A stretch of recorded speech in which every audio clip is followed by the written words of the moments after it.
June 2nd. Is this our first episode of the new month? It is.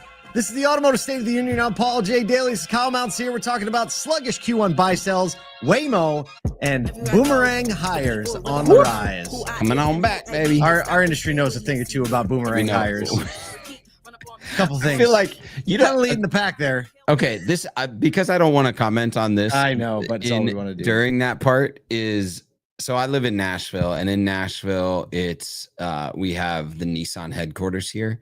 I think there's like 9 or 10 Nissan dealerships in a like 50-mile radius or something, which is not. It's basically Miami and Nashville are the only two places where that can consolidation. Exist. And that doesn't normally happen in basically any city except for with Ford dealerships. And that's the only time you would see that many in one city.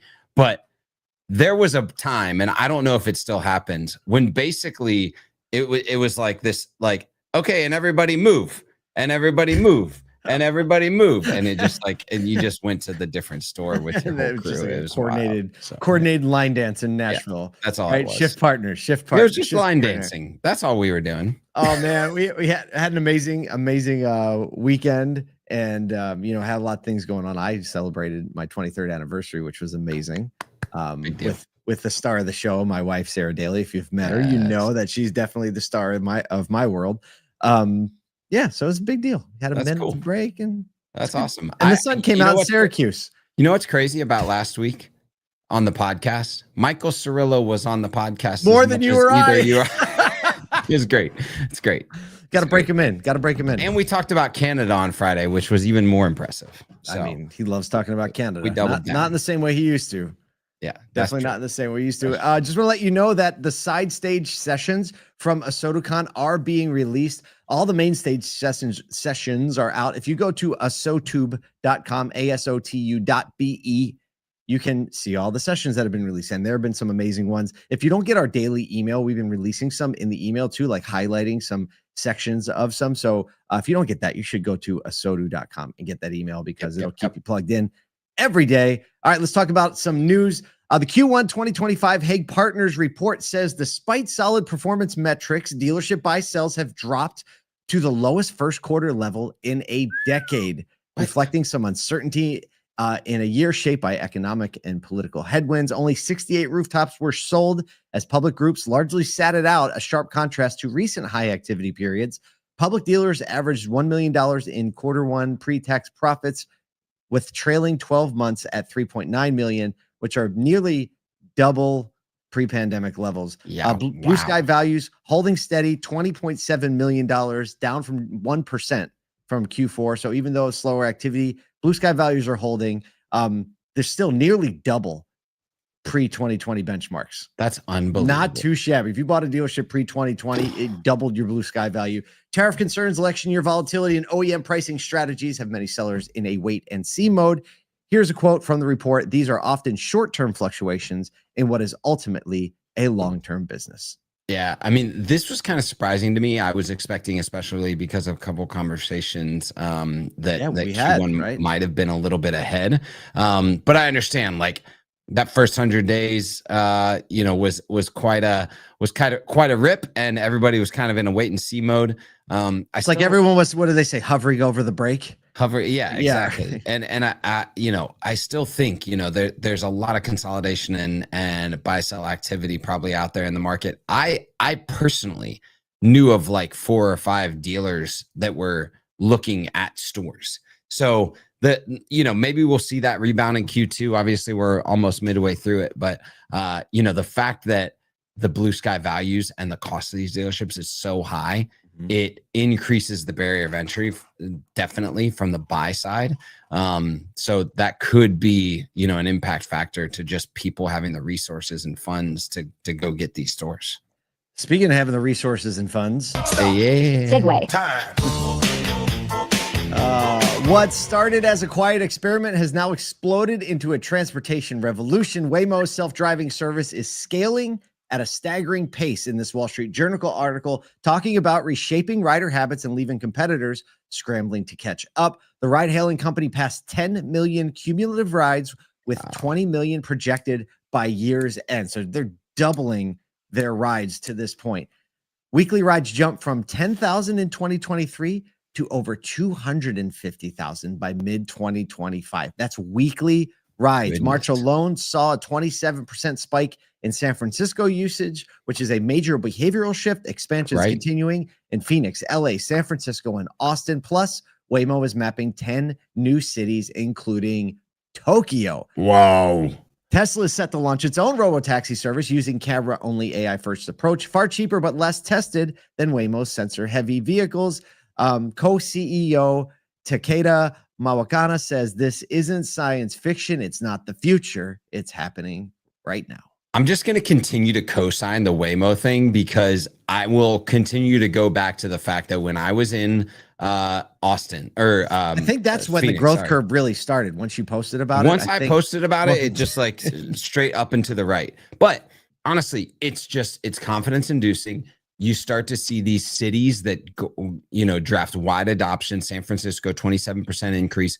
Once that thing goes to Tokyo, the learning pace is going to accelerate significantly just because of the number of people, the number of like early adopters in tech that Tokyo is willing to kind of like breach the barrier. And this thing's I agree, it's up and to the right, and it's again, it's not science fiction. That's a great quote. It's just happening.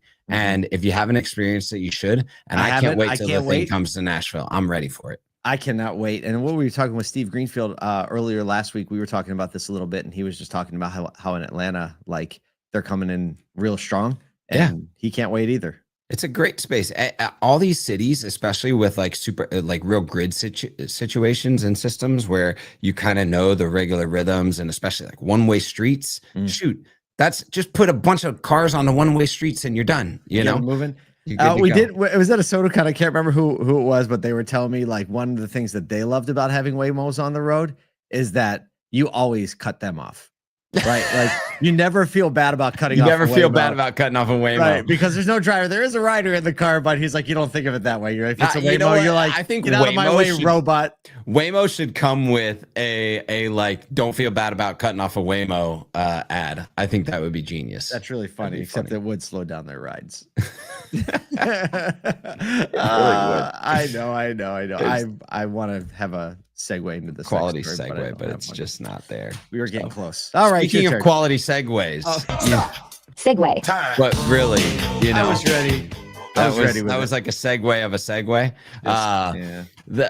As economic uncertainty lingers, both workers and employers are turning to familiarity. The share of new hires who are former employees, aka what's called a boomerang worker, is climbing again, especially in tech and media. March data shows that 35% of hires were returning employees, particularly in the information sector.